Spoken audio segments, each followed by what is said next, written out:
Good morning, everybody. It's BDF44 coming at you with another video. I say that every single video. I got to come up with something else to say. Everybody has their tag, things that they want to put on a video to signature themselves. I generally do not intend to do that. I just don't have anything else to say to start the video. So I kind of come on here and say, hey, coming at you with another video. But I'm sick of hearing me say that. So I can imagine anybody else would be sick of hearing that too if they watch each and every one of my videos. So I'm going to try to come up with something else.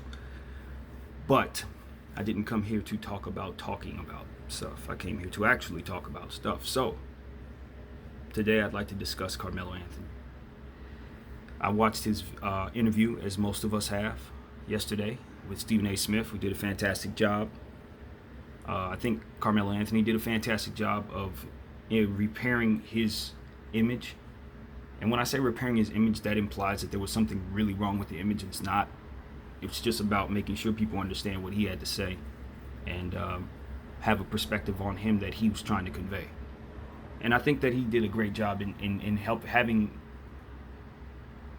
I guess, people mostly come around to understanding that he has changed, his mindset has changed, what he feels he needs to do has adjusted, and he's in shape and is focused on trying to make it back onto the NBA basketball floor. I don't know if he's going to get an opportunity, but I do believe that he helped in terms of people believing in him and wanting to give him another shot. I think the biggest issue above all else, even beyond the politics of the situation, because I do believe that plays a part into it. I think some folks may not have been too happy with how he wielded his power back in the Denver days, how he handled certain things in the New York days. There might have been a few enemies that he made along the way up top that might have contributed to why he can't get on any team. But I think I may have said in the past, and I'll say this again, with the way that Carmelo Anthony has been known to play basketball, it's very difficult to get him on a basketball floor and envision him being a perfect fit in today's league. And I think that is ultimately what has plagued him more than anything else. It's just that the game has somewhat passed him by because of his weaknesses. And I think I've said this before, so I don't want to sound repetitive, but when you don't play defense very well and you don't move the ball, you eliminate a whole lot of what makes you a team player. A lot of what you do is predicated on you succeeding in your mechanics and shooting well. And over the last 2 seasons that Carmelo Anthony was on the floor, with the exception of maybe last season where he didn't play very much, he hasn't been himself. He hasn't been the Carmelo Anthony we've known him to be in terms of scoring. So when he's not scoring, he doesn't really contribute to things that help the team. It's just him shooting bricks and then going back down. His man usually scores, or he's just not able to really contribute in other areas. And that has been the problem with Carmelo Anthony, though I've seen him when he's focused and he's hustling. He's flying all over the place. I've seen games where Carmelo Anthony looked like Dennis Rodman. You know, I'll never forget this, but Kobe Bryant said back in the day, back in both of their primes, I think when maybe Melo's last year at Denver, I think this was during the Western Conference Finals that year when they faced off against the Lakers. I believe it was around that time or right before that series, at an interview with Kobe Bryant. Kobe Bryant was explaining who were the more difficult players for him to guard, and he said the hardest person that he had to guard was Carmelo Anthony. And the reason being was because Carmelo Anthony banged. Kobe couldn't get no leverage against this dude, no matter how hard he tried. Carmelo would just wear him down in the paint, because he had such incredible post moves, incredible size, and he knew how to use that size in the paint particularly well. Carmelo Anthony needs to, if he's going to find himself back on the basketball floor, he needs to find a way to do those things again. And then with that comes an understanding that his effort on the defensive end is imperative, more so now than it was in the past, because he's not as effective on the offensive end. Now the question is, how does a guy in his 30s learn new tricks so they can stay in the league? Well, I don't know the answer to that, which is why I have a hard time buying the fact that he's going to get another opportunity, because I just don't see that he'll be able to get that opportunity. He had an opportunity with the Rockets. It didn't work out within 10 games. I don't think that was fair. I really don't. I don't think the system was bad for him. I just think that he needed more games to get in shape and more games to get into the role that they wanted to play. And he alluded to this himself, and I totally agree with this. When you're used to starting your entire career with the exception of the USA basketball team, those who are going to put their money and invest in you have to understand that you're going to have an adjustment period of trying to figure out how to deal with that from every perspective. And if the Rockets wanted that to succeed, they would have invested in that patience of it all a little bit more, in my opinion. I don't think that they really wanted it to work once they realized he wasn't going to be a better fit for them than they, anticipated. And I don't think that that's been a good opportunity for him to show what he still has left. So for myself, I choose not to really think about that. I think about what he did in OKC. In OKC, he just couldn't shoot worth a damn, to be completely honest. He just couldn't hit a shot. And I'm not saying that is to mean that his talent had left him. It just means that in my observation of it all, it just looked like he wasn't able to get into a rhythm playing with Russell Westbrook and Paul George as a third string, directly after having that perspective that I just said of never having come off the bench his entire career. In this situation, he's asked to be a third wheel. A lot of players don't look good in third wheel situations, especially if they're stars. Chris Bosh pulled it off pretty well. I look at Kevin Love. Kevin Love has made the best of that. But a lot of times players just don't do well in those situations, especially if they're not winning on a high level. And they weren't doing that.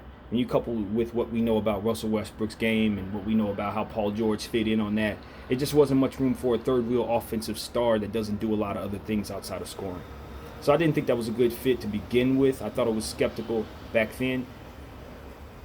If I'm being honest, and I may have said this too because I've thought this several times, Carmelo Anthony has had some pretty bad luck in his NBA career in terms of the fits of the landing spots. Now, is some of that his fault for choosing to sign certain deals?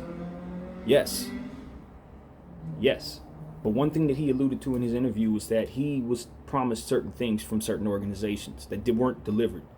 Things that he was promised were things that he could rely upon in terms of winning, of them building a team around him and all that.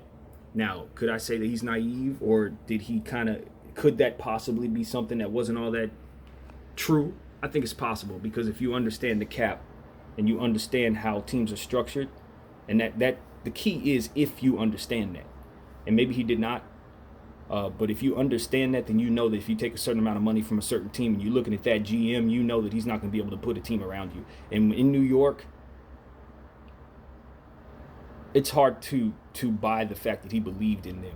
Even though they told him things and he said that he believed in them, it's more so easy to believe from an outside perspective that he believed in the money and he appreciated the opportunity. And he alluded to that too. His mentality has changed a great deal, obviously, because he's made that money and he's comfortable securely in his mind and in his heart in terms of his, being able to leave money for his kids and all that they're going to be taken care of for generations. So he can now look back and say, now money isn't as important, or now I had it wrong. But at the time, he had a mentality, and he alluded to this, that was sort of like a street mentality when as it pertained to money. Coming from where he came from, you can't leave certain amounts of money on the board, and he was naive in the idea of what that meant for his career, and possibly thought that he could do some things that he wasn't able to accomplish with lesser talent. Maybe that was it. But ultimately, he just didn't want to leave money on the table for his own personal reasons. That cost him, and I said it back in the day. The Denver deal, that was before I really started paying attention to deals. They alluded, Stephen A. Smith and Carmelo Anthony alluded to a 5-year deal he did with Denver before the cap expanded, right before the lockout season. And he alluded to the fact that he didn't understand what he needed to know in order to make the best decision for himself back then. He should have signed a 3-year deal and found himself in Miami, which was what that would have done. Things would have aligned well. He would have been the guy instead of Bosh. But again, when I think about him in a third wheel situation, he hasn't looked good when he was asked to be a third wheel. I don't know that Miami would have been Miami that we know it to have been without Bosh. And if you replace Bosh with Carmelo Anthony, hindsight, looking back on how that went, I think Miami Heat was very happy with Chris Bosh. But at the end of the day, for Carmelo Anthony, obviously, being a part of that Hedo situation would have been better for him. I think from a championship perspective, and probably from everything but a scoring perspective. So, and I could argue he'd probably still be in the league if he would have went to that team. But again, I say that was before I started paying attention to contracts to that degree. I wasn't really as knowledgeable as I've become. So looking back on it, I didn't think nothing of it. But the New York deal, that was a little more along the lines of, okay, what are you doing? When he had an opportunity to team up with Kobe, I didn't think that pairing was great from a basketball perspective, just like I don't think Westbrook and Harden is very good from a basketball perspective. But at the same time, it's like, you got a chance to team up with Kobe, and you've been suffering in New York for the last several years, and you're going to go back to New York into that horrible dungeon of suffering. I understand you love home, and home is important. That's not something to be shooed away. A lot of people stay home for less, for worse reasons. But when you talk about your legacy, your prime, and you got a chance to go play in L.A. with Kobe Bryant, that was probably a better decision. For the same amount of money, or maybe $10 million less, it was all in the $100 million plus range. He should have probably considered that. He alluded to maybe possibly wanting to end up in Chicago initially when he was going to sign the Denver deal that I previously mentioned. For whatever reason, that did not turn out. Things didn't, somebody he was supposed to play with didn't end up in Chicago, so he didn't want to go there. I don't know if that was a bad decision. Chicago hasn't shown much, but I just look at Carmelo Anthony's career and the way it's structured out and the things that have happened over time, and I just feel like a lot of it was just bad luck, even from draft day. He could have got drafted to a championship caliber team in Detroit and had a chance to grow defensively with that defensive-minded coach. And I think that's what Carmelo Anthony would have been really, really good in terms of that would have been a good fit for him, because they did prioritize defense. They did would have taken him directly from college and put him on the bench for him to start his career in that mindset. He would have had better coaching in Detroit. If I'm not mistaken, Larry Brown was still there during that time. I don't remember. But I know Detroit at that time, as I said, is a championship caliber team with a lot of veteran presence. That would have been perfect for Carmelo Anthony coming directly out of Syracuse off a championship into the NBA. In a winning situation with the talents that he has. It would have been amazing, I think, if he could have found himself there. So it's just a lot of bad luck and a lot of money decisions that ultimately led to why Carmelo Anthony is where he is today. But when you talk about what he brings to the floor, right now, what I like from what I've seen is he looks like he's obviously been in better shape. He's taken better care of his body than he has over the last 3-4 years. When he was in New York, to me, it seemed like he was eating well. He was sipping wine. He was indulging. It appeared like his body was that of a person who worked out only when he had to, ate pretty much how he wanted to, and just lived his life in a comfortable way in terms of his fitness. I think over this process, he's learned that his fitness is important. I think he's learned that working out is something that is going to be the first priority for him, especially in his older age. And it just seems like he has better habits right now. Just like I said with Boogie Cousins, so they're taking better care of their bodies right now. I think the same thing for Carmelo. All in all, after seeing the interview, I still have a hard time envisioning him being a good fit on any team, but I am definitely higher on him in terms of his stock than I was before the interview. I'm willing to give him a shot if I'm a GM of a certain type. There are certain teams I would take him on, but I don't know if the teams that he would want to be on are the teams that would offer him a spot. The Lakers still have an opportunity to sign someone. I know they have their eyes set on Andre Iguodala. I think Andre Iguodala would be a fantastic fit for this Laker team, so I think I would take him over Carmelo Anthony just based on his intangibles, what he brings to the floor, and his championship experience.